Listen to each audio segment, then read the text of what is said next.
Hola, buenos días a todos. Muchas gracias por estar de nuevo aquí en el Congreso Libraries and Digital Humanities, Projects and Challenges. Vamos a abrir la jornada de hoy con María Martos Pérez, que es profesora del Departamento de Literatura Española y Teoría de la Literatura y lidera el proyecto Vieses. Es un proyecto cuya base de datos es fuente de referencia para el estudio de mujeres escritoras de la primera modernidad. Buenos días. Bueno, en primer lugar quiero lógicamente dar las gracias a los organizadores de este congreso, de este foro, en especial a la biblioteca de la UNED y bueno, a todo su personal. Es para mí un placer estar aquí esta mañana. Bueno, voy a intentar hablar lento, cosa que no siempre consigo para que la traducción simultánea funcione lo mejor posible.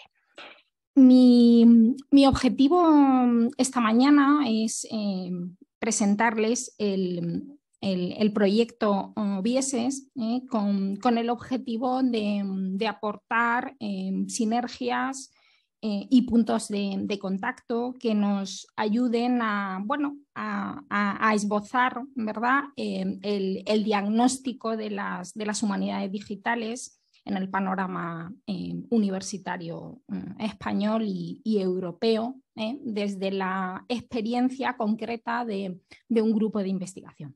Ese es mi planteamiento. El proyecto Vieses, que bueno, responde al acrónimo de bibliografía de escritoras españolas, está dedicado desde el año 2004 al estudio de la producción literaria, como ha dicho Flora, de escritoras españolas de la primera modernidad y su contexto socioliterario. Está vinculado al Departamento de Literatura Española y Teoría de la Literatura de la UNED, y bueno, lo ha coordinado la profesora Nieves Baranda hasta hace unos años y ahora lo dirijo yo con un equipo de profesores de literatura principalmente, pero también de historia, y con la incorporación de investigadores más jóvenes formados en humanidades digitales, tanto de universidades españolas, europeas como americanas.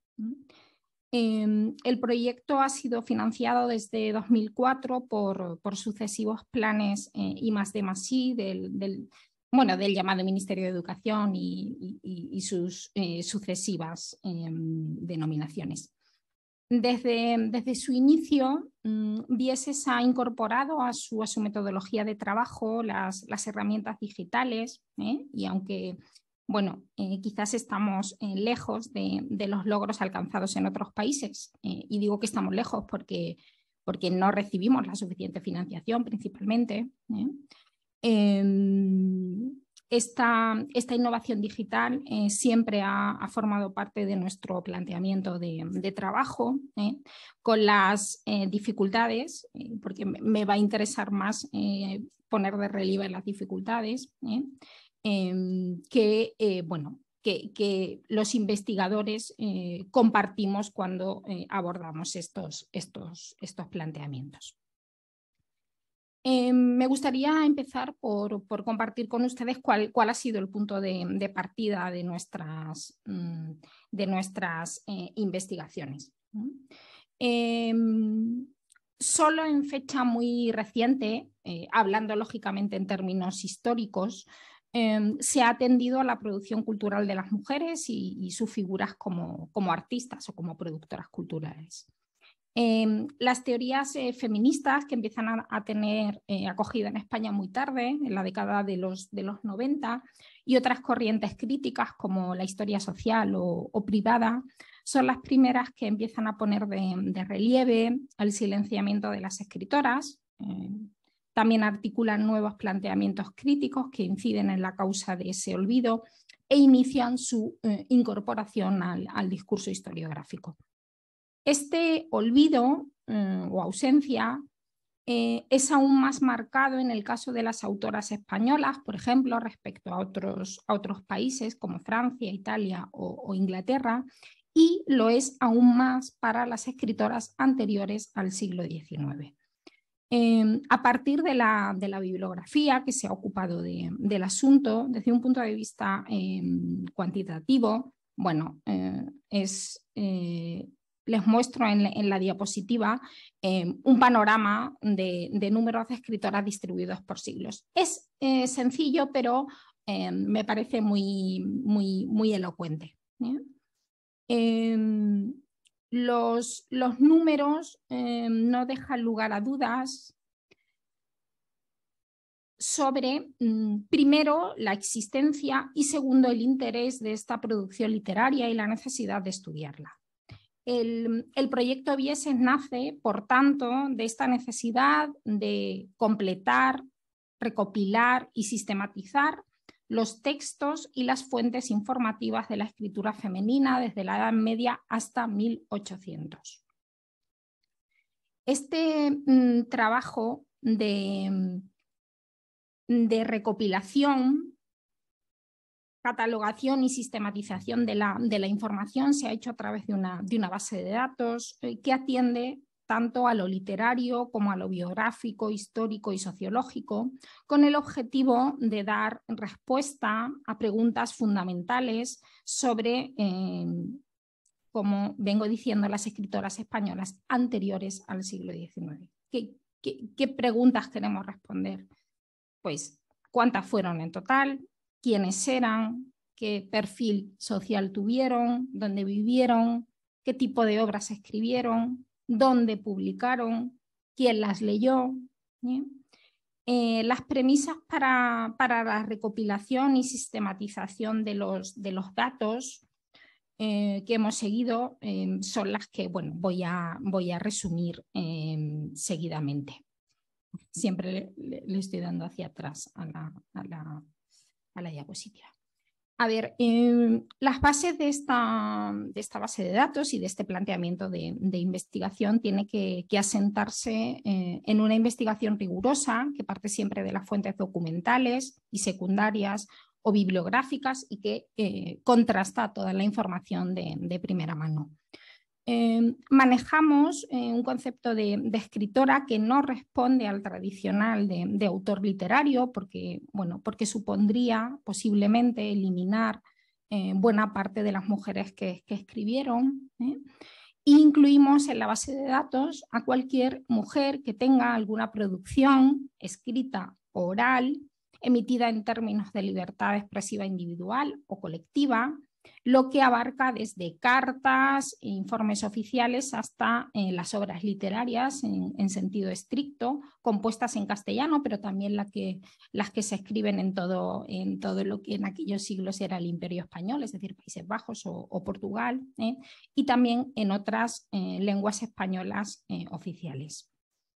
En cuanto a los textos, estos se catalogan en la base de datos desde una unidad textual mínima de descripción, es decir, cualquier discurso escrito que tiene sentido coherente, unitario y cerrado, lo que incluye, como les vengo diciendo, desde la carta o el poema al informe o la obra de varios volúmenes.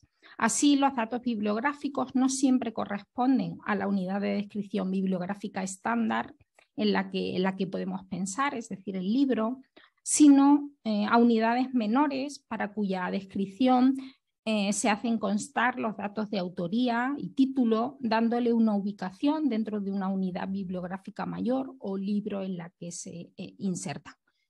Por ejemplo, no solo recogemos el título de un poemario, sino cada uno de los poemas que conforman ese poemario.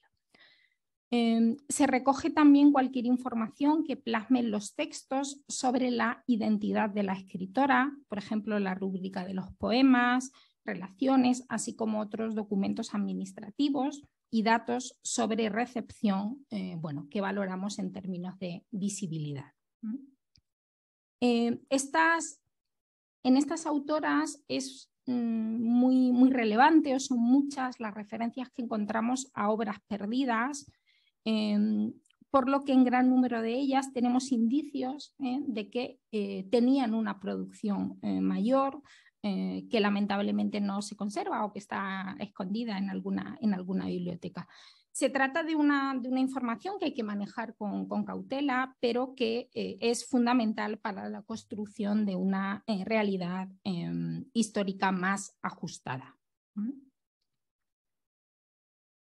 Como pueden constatar, estos datos atienden tanto al carácter textual como a información de orden sociológico, a cuyo análisis hay que incorporar métodos y herramientas de la sociología de la cultura que nos ayuden a explicar las motivaciones, difusión y características concretas de la autoría femenina.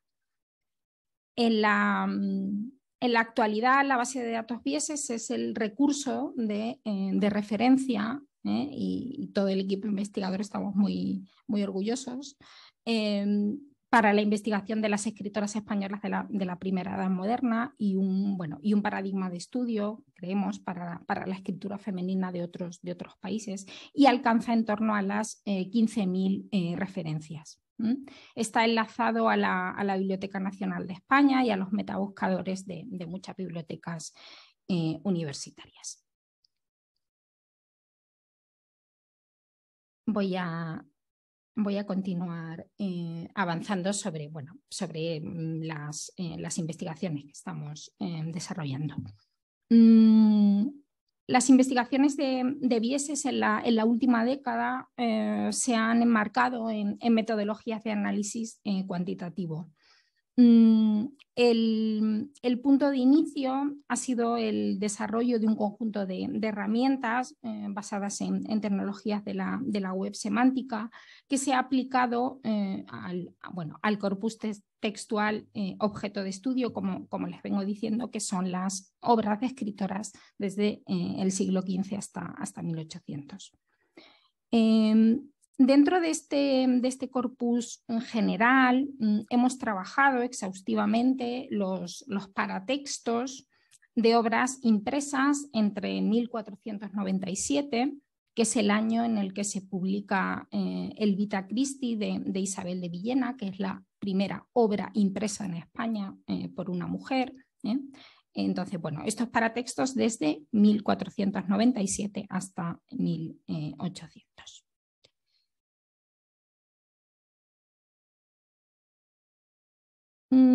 ¿Y por qué nos interesan, ¿no? estos textos que van al frente de las obras impresas? Pues nos interesan porque contienen abundante y relevante información sobre la interacción de las autoras con su entorno social, lo que nos ha llevado, y ahora les voy a explicar cómo y por qué, a analizar y tratar estos datos desde el análisis de redes sociales. Incluyendo las reediciones, el corpus se sitúa en torno a 350 obras. De ellas hemos incorporado al análisis de redes 150, es decir, en torno al 42,85, es decir, en torno al 43% del corpus total de obras que conocemos. Se han establecido un total aproximado de 2.500 registros sobre las autoras, las personas que compartían ese espacio textual y los tipos de vínculos entre ellos, a partir de los que se han construido las redes personales de las autoras y también una red total que define las relaciones entre personas y libros. Sobre este corpus se ha generado un entorno de edición para el etiquetado en TEI y un buscador semántico basado en estas etiquetas.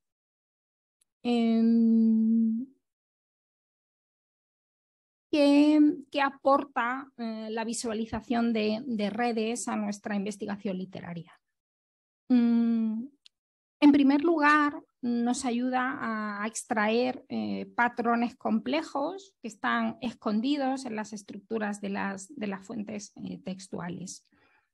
Esto, no obstante, nos ha ido planteando y nos sigue planteando una serie de retos que quiero compartir porque seguro que pueden trasladarse a otros enfoques de investigación.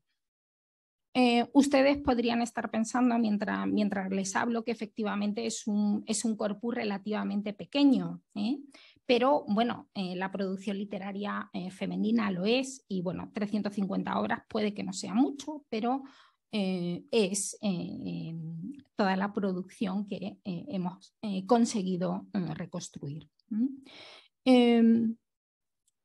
Otro reto importante es que extraemos datos de textos que no están estructurados y bueno, es verdad que los sometemos al rigor de un análisis formal, que es el que yo les estoy trasladando.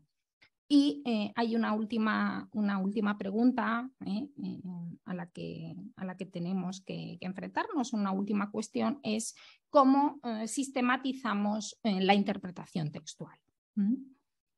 Dado que nuestro objeto de estudio son las escritoras, nos han interesado en un primer momento las egoredes o redes personales que centran el estudio en una persona y su red de contactos, organizaciones, intereses, de forma que nuestro objetivo era el de analizar las dinámicas entre autores y agentes y sobre todo los roles de intermediación de todas estas personas para explicar cómo la parte social del discurso influye en la visibilidad de una autora y de su obra.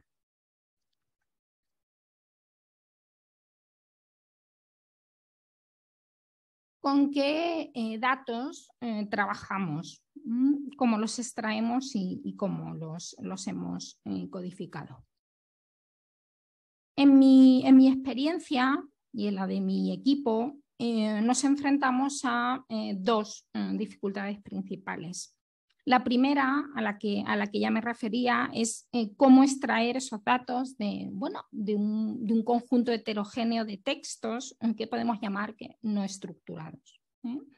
Y la segunda es cómo someter esos datos, o dicho de otra manera, ese caos informativo, a un esquema necesariamente simplificado, rígido, que exige esta metodología.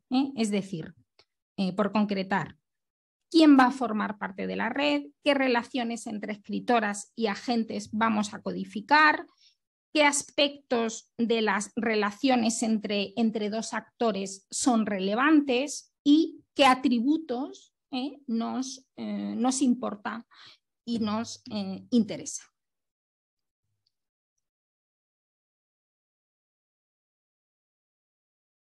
A ver si aprendo a darle bien.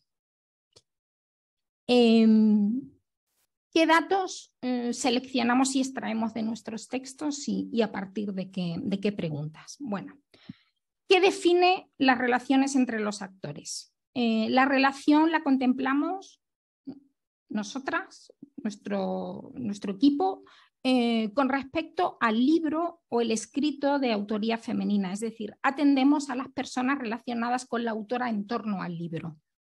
¿Quién es parte de la red? Bueno, pues forma la red la autora y cualquier persona mencionada en los paratextos de los libros o vinculada a la actividad de la escritura de la que tenemos información por estas fuentes.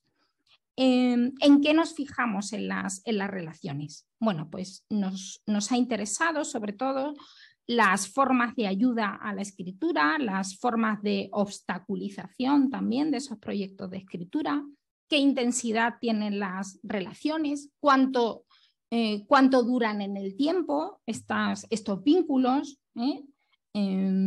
Y bueno, en principio hemos planteado o hemos abstraído 4 tipos de relaciones que hemos llamado editorial, familiar, personal y clientelar. ¿Qué atributos son relevantes? Lógicamente nos interesa el sexo, porque el género hombre o mujer es un elemento importante. También la condición de estas personas, si son religiosos o seglares sobre todo, y a qué orden religiosa pertenecen, porque es muy importante en la cultura de la primera edad moderna. Y también nos importa el espacio y el tiempo en el que esas personas se relacionan. ¿Qué esperamos encontrar en estos datos? Pues lo que esperamos es un conocimiento profundo del entorno social de las escritoras, con quiénes se relacionaban y por qué, quiénes ayudaban o dificultaban sus proyectos de escritura y qué recepción generaba en estos agentes su actividad escrita.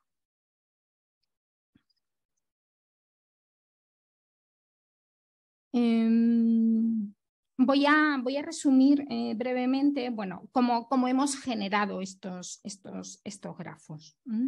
Ya les he comentado que nuestras fuentes textuales han sido principalmente los paratextos y las personas que se citan en estos paratextos de obras de autoras hasta 1800.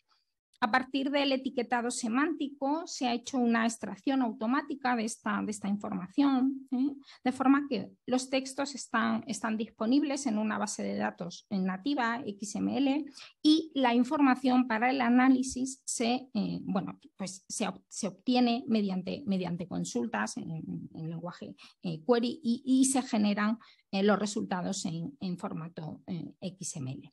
En una fase posterior, esta información se está enriqueciendo con otros datos que los investigadores documentan en otro tipo de fuentes complementarias a la obra literaria y que contienen rasgos de sociabilidad literaria. Estas relaciones se introducen, se añaden de forma, podríamos decir de forma manual y y lógicamente se codifican en tablas para su posterior procesamiento. ¿Cómo codificamos estos datos? Lo primero que debemos tener claro cuando trabajamos con metodologías de humanidades digitales, y esto es algo que a los filólogos, lo digo por experiencia propia, nos cuesta mucho, es que los esquemas de codificación nunca pueden representar la complejidad de las fuentes. A ello se añade que lo que tratamos de representar son relaciones humanas que son bastante complejas, que pasan por diferentes estadios, que tienen diversos niveles de profundidad emocional y social, etcétera, y todo esto interviene en la manera en la que diseñamos la investigación. Hemos generado dos tipos de redes. Una gran red que podemos llamar de modo 2, es decir, que representa las relaciones entre una serie de nodos, más o menos 900, en torno al libro impreso. Los nodos, es decir, las personas, son de dos tipos diferentes, como les decía. Por un lado personas y por otro libros, ediciones.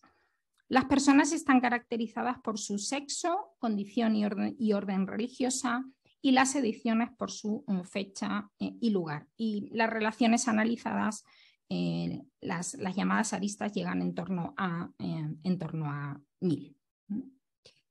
El segundo tipo de grafo son las que he referido antes como redes personales o egoredes, redes de modo 1, que son las de autoras, de las que pueden consultar en la web del proyecto en torno a 60 grafos.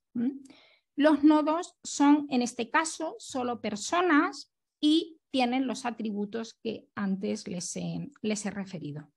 Estos grafos se han generado con Gephi porque la siguiente fase de la investigación en la que estamos ahora la centramos en el análisis de las comunidades y les explicaré brevemente después cómo. Y hemos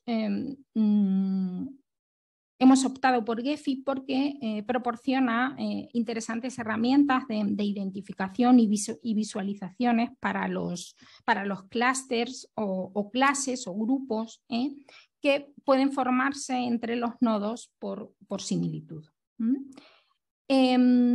En una fase previa de la investigación sí que combinamos el uso de Gephi con alguna otra herramienta como Visone, porque nos ofrecía, desde el punto de vista de la visualización, disposiciones más nítidas para redes pequeñas y medianas, es decir, por ejemplo, para poder ver en las aristas el tipo de rol o el tipo de relación.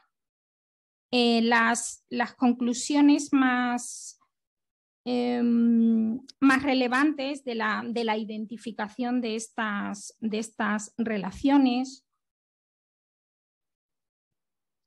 arrojan un panorama donde la presencia femenina en las redes es del 20,62% más o menos, mientras que en torno al 80, al 79,32% de los participantes son hombres. Este dato lógicamente no puede sorprender en un sistema cultural claramente patriarcal donde los hombres ocupan, ¿no?, los puestos de gestión también en lo que hoy llamaríamos la industria cultural, ¿no? La presencia de mujeres en la red nos permite constatar de quiénes se rodean y qué relaciones las unen a estos intervinientes o agentes en el proceso de impresión del libro, quiero decir. En muchas ocasiones estas relaciones suelen ser de naturaleza familiar, padres, tíos o maridos, en muchos casos, que funcionan como instancias de autorización. También la mediación clientelar es un mecanismo que explica muchas de estas redes. Y bueno, sobre estos entramados se establecen los modos de actuación o agencia femenina. Bien, es verdad que hay una escasa articulación entre los proyectos editoriales, porque las autoras no suelen tener, como ya he dicho, una trayectoria literaria extensa, ni tampoco muchas obras. Las que tienen un mayor número de relaciones y mayor capital literario, bueno, pues quizás son los nombres que a ustedes más les puedan sonar, aunque sorprendentemente no todas. Sí, por ejemplo, Teresa de Jesús, o María de Zayas o Ana Caro, pero también sobresalen otros nombres más sorprendentes para los que estamos habituados a tratar con estos corpus, como Luisa de Padilla o Josefa Mar y Borbón.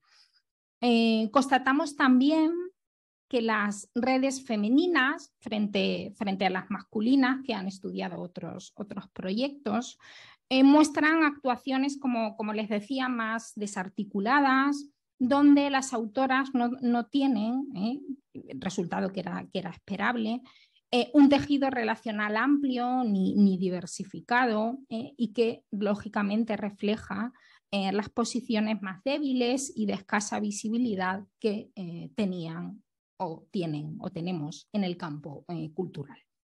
No obstante, cuanto más profundizamos en su estudio, mayor es el diagnóstico de estas actuaciones de las escritoras, que nos llevan a agrupaciones y a redes más complejas, donde la agencia femenina tiene más protagonismo, por ejemplo, en un programa de apoyo editorial activo a la escritura de mujeres, como es el caso de Lope de Vega, que yo he estudiado en algún momento y en una publicación, o a la capacidad de las mujeres de crear redes de mecenazgo, por ejemplo, reflejadas en las dedicatorias.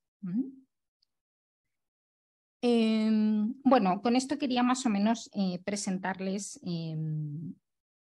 nuestras líneas de trabajo y para terminar y ajustarme al tiempo que tengo asignado, simplemente quiero pues comentarles algunos apuntes sobre la nueva fase de investigación en la que estamos trabajando, que está financiada el proyecto I+D+I que tienen en la diapositiva y que, bueno, que hace posible, entre otras cosas, que yo tenga tiempo para dedicarlo a esta charla.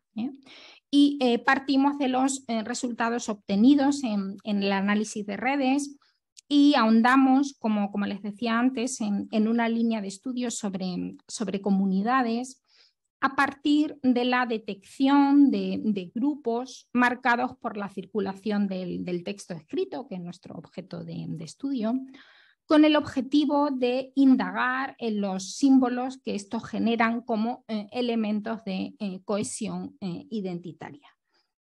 El centro de nuestro interés se desplaza ahora a la circulación de los discursos en el seno de comunidades femeninas, con el objetivo de identificar y ahondar en la morfología de estos entornos sociales y literarios y ubicarlos en el espacio y en el tiempo. Entendemos el discurso u objeto escrito como elemento que representa los valores simbólicos de la comunidad a la que sus autoras se sentían pertenecer, y estudiamos el valor que la cultura escrita tuvo para estas mujeres y para sus agendas de género. ¿Cómo visualizamos estos planteamientos y, bueno, cómo nos ayudan los grafos a responder a estos objetivos de investigación?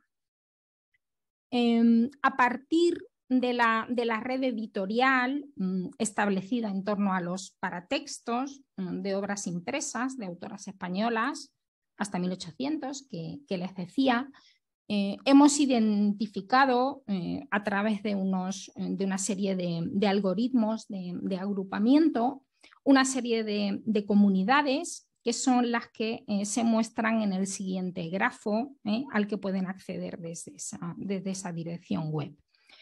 Hemos identificado o obtenido un total de 31 comunidades que pueden identificar por los colores que ven en la proyección.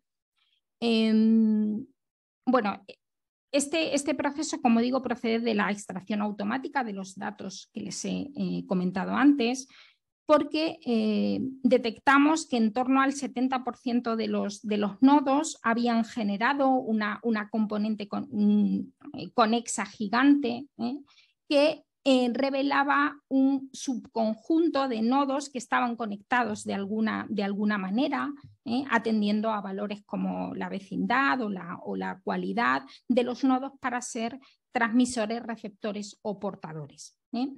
En las comunidades femeninas nos interesa especialmente, como vengo comentando, los roles de intermediación, y también son muy relevantes la ausencia de determinadas relaciones, es decir, los datos proporcionan información en positivo, pero también en negativo cuando no hay datos. En este grafo en el que mostramos las comunidades, se ven tanto los nodos como las relaciones, los atributos que antes les mencionaba de sexo, condición, y también el rol, el papel que cada una de ellas o de ellos desempeña en relación a la autora y con otros miembros del grupo, de forma que bueno, el investigador o el usuario interesado puede ir haciendo elecciones diversas en función de estos aspectos que le interese visualizar, porque es un grafo bastante inmanejable si no seleccionamos información. De forma que la comunidad, los grupos, los subgrupos o nodos que se han reducido de forma inteligente con la aplicación de estrategias lógicamente de reducción, permiten customizar el grafo de acuerdo a los intereses, objetivos de investigación que tenga cada usuario. Bueno, es un trabajo, como les he comentado, en progreso, y bueno, quizás podamos presentar resultados, bueno, si no finales, al menos sí algunas conclusiones en el congreso que se va a celebrar en Austria, de la Asociación Alemana de Hispanistas. Me gustaría acabar con algunas reflexiones que puedan dar pie al debate o a algunas preguntas, que son reflexiones que el equipo de Bieses ha ido haciendo a lo largo de estos años al enfrentarnos a este tipo de investigaciones. En términos de perspectiva histórica, las humanidades digitales están lógicamente en una fase inicial, por lo que la confrontación con lo que podríamos llamar la hermenéutica tradicional juega un papel fundamental en el diseño de la investigación. Después de años de trabajo con estas metodologías, es fundamental, yo creo, hacernos una pregunta con la mayor honradez intelectual. La extracción de datos, que generalmente podemos decir que es una tarea filológica, y la codificación de estos datos, que es una tarea mixta entre el filólogo, el humanista digital o el informático, es una labor que lleva mucho tiempo y es muy exigente en términos intelectuales y materiales. Es decir, extraer todos estos datos de las obras de escritoras es una labor muy exigente, ¿no? Entonces, nos preguntamos ¿a dónde llegamos gracias a los grafos respecto a si hubiéramos analizado estos datos con métodos hermenéuticos más tradicionales, podríamos decir.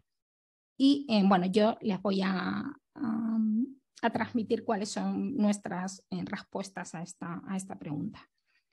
En primer lugar, la visualización con redes, como pueden ver, y les animo a que entren en la web de Bieses y indaguen, es una forma muy sugestiva de presentar de forma diferente los datos, sobre todo cuando estas visualizaciones son dinámicas. En segundo lugar, la codificación y visualización son procesos absolutamente entrelazados con la lectura detallada de los textos, de los datos que analizamos en ellos y, lógicamente, de la interpretación que hacemos de los mismos. Es decir, la codificación nos ayuda a entender de otras formas y con mayor profundidad nuestro material. Esto es lo que yo creo que los filólogos, o para mí por lo menos, ha sido una de las principales lecciones al incorporar estas metodologías. Y en tercer lugar, estas visualizaciones nos ayudan a entender de forma más sencilla, al menos inicialmente, problemas mucho más complejos que laten o que subyacen en las obras literarias.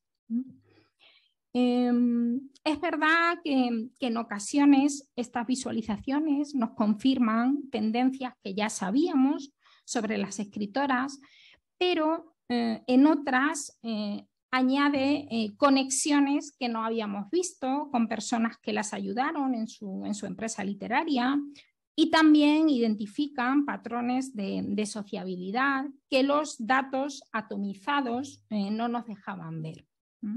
Y también nos plantean, en definitiva, y esto es lo más importante en mi opinión, nuevas preguntas sobre las formas en las que interrogamos a nuestros materiales.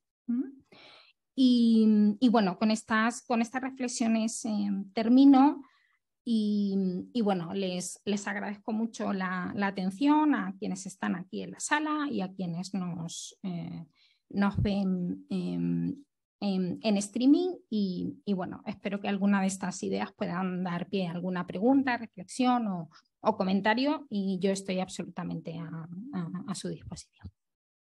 Gracias.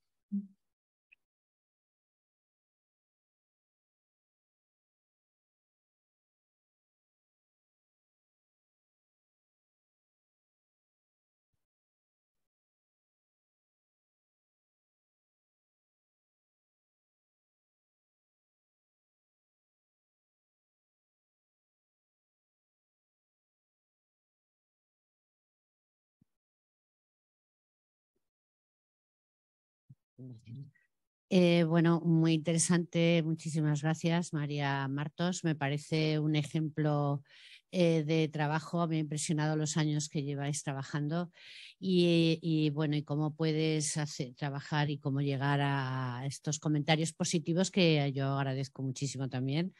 Vale, y entonces yo tenía dos preguntas. Una, que nos dijeras un poquitín cómo ha ido evolucionando tu grupo de trabajo desde el principio hasta ver cómo vais, o sea, cómo habéis descubierto que los grafos cómo habéis ido evolucionando en ese sentido un poco, porque ha sido muy metodológica además, está perfecta, o sea, hay que plantear los problemas y tal. Me ha gustado mucho tu presentación.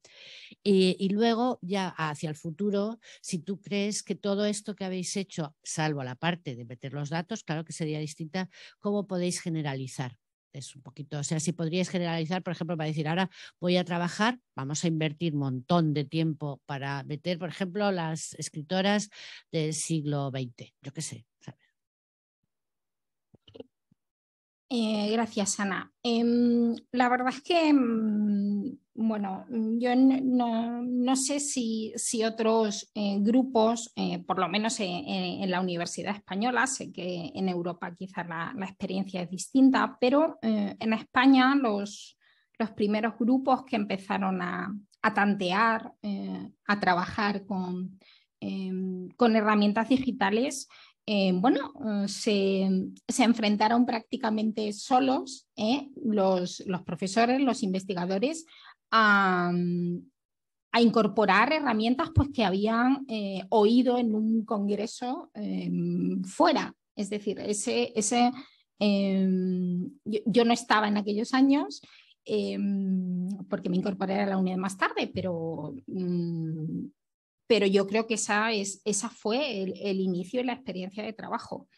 Y si tú me preguntas, Ana, bueno, por eso, personalmente, cómo el equipo ha ido evolucionando, pues ha ido evolucionando simplemente apostando horas de trabajo, horas de trabajo y de experimentación, y creo que esto siempre sale en todos los foros de humanidades digitales, a través de una formación autodidacta. Es decir, nuestro equipo pues bueno, se ha formado en estas herramientas pues por iniciativa personal y a través de cursos de formación. Generalmente ahora tenemos la suerte de tener títulos en la UNED y en otras universidades en humanidades digitales, pero hace 10 años no.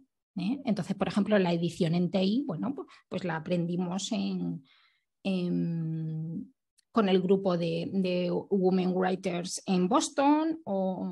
Entonces ha sido un proceso de formación autodidacta y de intentar responder a los problemas en grupos pequeños, quizás con poco diálogo con el resto de colegas, lo cual también explica que tengamos herramientas diseminadas entre distintos grupos con objetivos relativamente similares, pero que no han confluido. Y bueno, yo creo que esos son problemas que generalmente cuando hacemos un congreso de estas características siempre salen los mismos y siguen siendo los mismos. Y el principal problema, en mi opinión, es hay que apostar por una financiación mucho mayor. Es decir, toda esta investigación que estamos haciendo se hace a costa del trabajo individual, y yo diría incluso sacrificio de los investigadores. No tenemos, como otros proyectos, un personal que pueda meter datos. Entonces es algo que, bueno, que los investigadores del equipo tienen que hacer con una sobrecarga de trabajo muy notable. Entonces eso explica que generamos herramientas que se suman, pero no hay una evaluación global que permita optimizar esos recursos. Los repositorios de datos, pues bueno, pues seguimos también pendientes de la preservación. En fin, hay muchas cuestiones que no sé, que se me agolpan en la cabeza al hilo de tu pregunta. Buenos días. Desde el canal de Zoom nos pregunta Jorge González, quiere agradecerle la exposición y preguntar si se plantean extender cronológicamente este gran trabajo. Pues no sé si nos quedan fuerzas, Jorge. No extendemos nuestro trabajo primero por una cuestión metodológica, y es que la cultura de la primera edad moderna, bueno, pues tiene una serie de singularidades que explican su contexto de producción y demás. Entonces, bueno, es la cronología en la que nos movemos en nuestro objeto de estudio y bueno, en principio somos especialistas en ese ámbito de estudio. Sí que creemos que lógicamente la experiencia y el trabajo de Bieses podría, trasplantarse, podríamos decir, a otras cronologías, a otros contextos de estudio, pero bueno, es en nuestro ámbito de especialización y bueno, es en lo que trabajamos y ya ocupa el centro de nuestra atención, sí.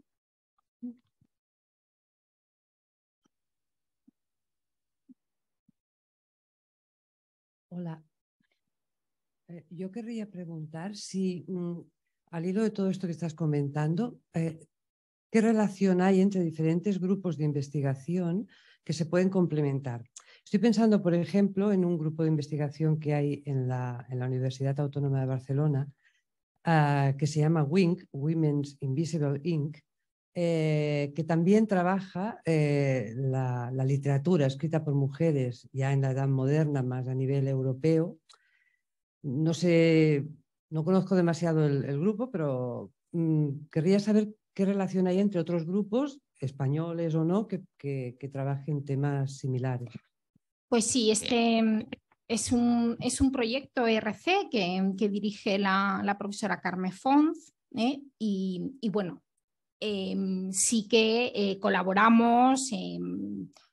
Por ejemplo, una de sus investigadores postdoctorales estuvo haciendo una estancia en Bieses y sí que hay una colaboración, pero estoy de acuerdo contigo en que nos falta mucho de puesta en común. Es decir, muchas veces no sabemos qué están haciendo nuestros colegas en otros en otras cronologías, porque bueno, el grupo de Carmen Font trabaja principalmente en literatura inglesa, aunque bueno, en el contexto europeo, ¿no? Pero lógicamente ese intercambio es imprescindible, y bueno, quizás deberíamos hacer un poco de revisión crítica en que no siempre ponemos en común herramientas. A veces estamos desarrollando paralelamente planteamientos similares, herramientas, metodologías, y no hay una puesta en común o una comunicación. Sí es verdad que con el grupo de Carmen Font, pues bueno, tenemos lógicamente un diálogo e incluso una colaboración lógicamente estrecha, pero hay que seguir trabajando en esa comunicación sin duda, sin género de dudas.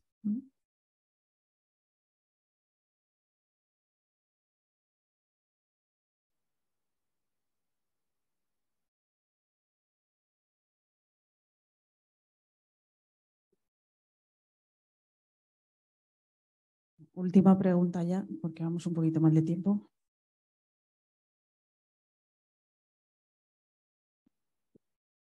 Muchas gracias por su exposición. Al hilo de su comentario acerca de la contradicción entre hermenéutica tradicional y hermenéutica digital, podríamos decir humanidades digitales, yo he echado quizás en falta el papel de la bibliografía tradicional. Interpreto que es algo casi fundamental como documento secundario. ¿Me lo podría usted aclarar, por favor? Absolutamente. Quizás no he podido o no he sabido reflejarlo al principio, pero la la base de datos Vieses surgió precisamente de la observación que usted acaba de hacer. Es decir, había toda una bibliografía de Carmen Simón Palmer desde el 19 en adelante y no la había del 19 hacia atrás. Entonces, la base de datos surge de ahí y sobre todo surge y se diseña y se estructura sobre los patrones de esa bibliografía tradicional. Y cuando yo he dicho hermenéutica tradicional y hermenéutica es una simplificación, pero bueno, no siempre encuentro, ¿no?, la manera de confrontar. Y es más, le voy a decir, no es confrontar, es dialogar. Es decir, lo que pasa es que bueno, hay que presentar los problemas de forma simple, ¿no? Pero en el caso de Vieses hay una bibliografía fundamental que no he mencionado porque bueno, quizás se salía un poco del planteamiento, que son los apuntes para una biblioteca de escritoras españolas de Manuel Serrano y Sanz, que es una obra de 1905 que sigue siendo, y esto lo subrayo, fundamental. Sus datos son fundamentales para el estudio de la escritura y es una obra de principios del siglo XX. Así que la deuda es absoluta, es decir, absoluta. Y también la incorporación de esos métodos bibliográficos a nuestro trabajo. Lo que pasa que, bueno, no he incidido tanto en esa parte hoy, pero absolutamente. Y además le agradezco que haya hecho el comentario porque hay que también ponerlo de relieve junto a la parte, bueno, también de innovación, ¿no? Muchísimas gracias, María, por tu presentación y también por el trabajo realizado en esta base de datos que es referente para el estudio de las mujeres escritoras españolas. Y muchas gracias por contar contigo.